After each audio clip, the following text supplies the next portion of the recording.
Hello everyone, welcome back to SR education. तो आज आम देखिए व्याकरण विभाग वाक्य विचार। तो प्रथम क्वेश्चन कौन रही वाक्यटी जहाँ विषय कह जाए ताहा डैश वाक्यटी जहाँ विषय कह जाए सी हूँ क्या विषय कौन किए करुचे कमटा ना कर्ता विषय कह जाए। तो यहाँ आंसर हम ऑप्शन ग जोटा कर्ता। देख निम्नोक्त केउ पदटी वाक्यर शेष कौन रही ना गौण कर्म कर्म क्रिया ना कर्ता कर्ता सब आरंभ रही है। तो यहाँ क्रिया है आंसर हम क्रिया वाक्यर शेष रहे क्रिया। ठीक अच्छे। 3 नंबर प्रश्न छात्र माने शीघ्र श्रेणी को आस यही वाक्य केउ पद जी संबोधन होती केउ पदटी एठी कौन छात्र माने शीघ्र श्रेणी को आस यही वाक्य केउ पद रे संबोधन पदटा कौटा कौटा ना एटा छात्र माने शीघ्र श्रेणी को आस ताटा ऑप्शन घ।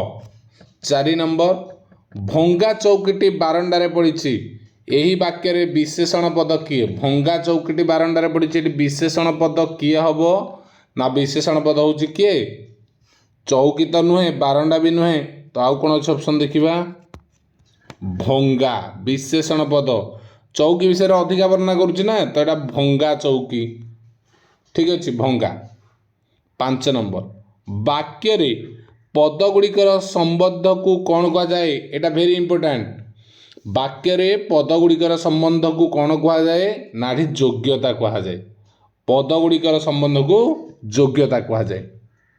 ठीक अच्छे। 6 नंबर गोटे पद अन्य पद उपरे अर्थबोध पाई अपेक्षा कले यह कौन कह जाए गोटे पद अन्य पद उपरे अर्थबोध पाई अपेक्षा कले यह कौन कह जाए ना यह कह जाए आकांक्षा। सेमती 6 नंबर 7 नंबर कौन दी देख सुभाष बोस को किए न जाने यह कि प्रकार वाक्य सुभाष बोस को किए न जाने यहाँ गोटे कौ प्रकार वाक्य ना यहाँ हूँ कौन क्वेश्चन मार्क अच्छी तो आखि बुझिकी प्रश्न सूचक वाक्य। ठीक अच्छे। नेक्स्ट देख 8 नंबर कौन देला तुमे कौन आसीब क्वेश्चन मार्क अच्छी यह कि प्रकार वाक्य तुमे कौन आसीब तो क्वेश्चन मार्क अच्छी माने आखि बुझी कौन प्रश्न सूचक। 9 नंबर आसती को आउ कौन बोली कह जाए आसती को आउ कौन कह जाए आसती को आम पद विन्यास बोली कही था मन रख आसती को आम पद विन्यास बोली कही था। 10 नंबर यौगिक वाक्य रे जोड़िबा पई कहार साहाय्य ने यौगिक वाक्य रे जोड़िबा पई कहार साहाय्य ने जाए जो पद गुड़िक नहीं कि जोड़ा जाए गोटे किंबा एवं ये सब यहाँ कौन अवय। ठीक अच्छे। 11 नंबर वाक्य बुझा पड़ुवा निर्दिष्ट अंश को कौन कह जाए वाक्य बुझा पड़ुवा निर्दिष्ट अंश को कौन कह जाए ना निर्दिष्ट अंश को कह जाए खंड वाक्य बुझा पड़ुवा मैंने अर्थ थी खंड वाक्य जीव। तो 12 नंबर देला निम्नोक्त मध्य केउटी गठनात्मक वाक्यर अंश नुहे गठनात्मक वाक्यर अंश नुहे कही कौटा गठनात्मक वाक्य हम नास्तिबा जोड़ा गठनात्मक वाक्यर अंश नुहे। देख 13 नंबर वाक्यर समापिका क्रियायुक्त अंशटी को कौन कह जाए वाक्यर समापिका क्रियायुक्त अंशटी को कौन कह जाए ना कह जाए खंड वाक्य। ठीक अच्छे।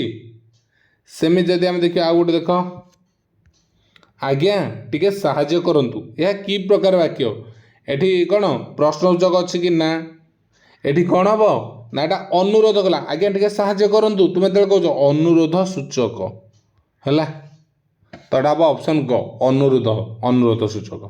ठीक अच्छे। 15 नंबर वाक्यर प्रत्येक अंश को कौन कह जाए वाक्यर प्रत्येक अंश को कौन कह जाए गोटे गोटे पद बोली आम कहबा ना। ठीक अच्छे। 16 नंबर 2 बा ततोधिक सापेक्ष खंड वाक्यर समन्वय केउ वाक्य गठित होता है ଦୁଇ ବା ତତୋଧିକ ସାପେକ୍ଷ ଖଣ୍ଡବାକ୍ୟର ସମନ୍ୱୟରେ କେଉଁ ବାକ୍ୟ ଗଠିତ ହୋଇଥାଏ? ନା ମିଶ୍ର ବାକ୍ୟ। କ'ଣ? ମିଶ୍ର ବାକ୍ୟ।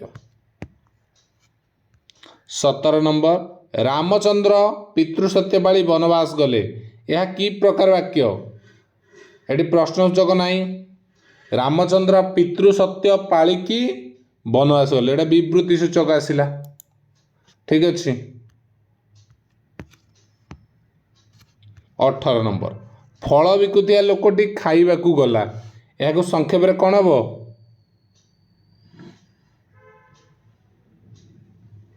କ'ଣ ହେଇପାରିବ? ନା ଆମେ କହିପାରିବା ଫଳ ବିକାଳିଟି ଗଲା। ଓକେ।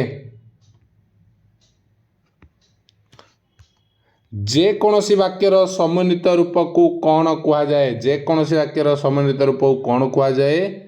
ନା ମିଶ୍ର ବାକ୍ୟ। ସମନ୍ୱିତ ରୂପ ହେଲେ ମିଶ୍ର ହେଇଯିବ, ବାକ୍ୟ ହେଇଯିବ। ଠିକ ଅଛି।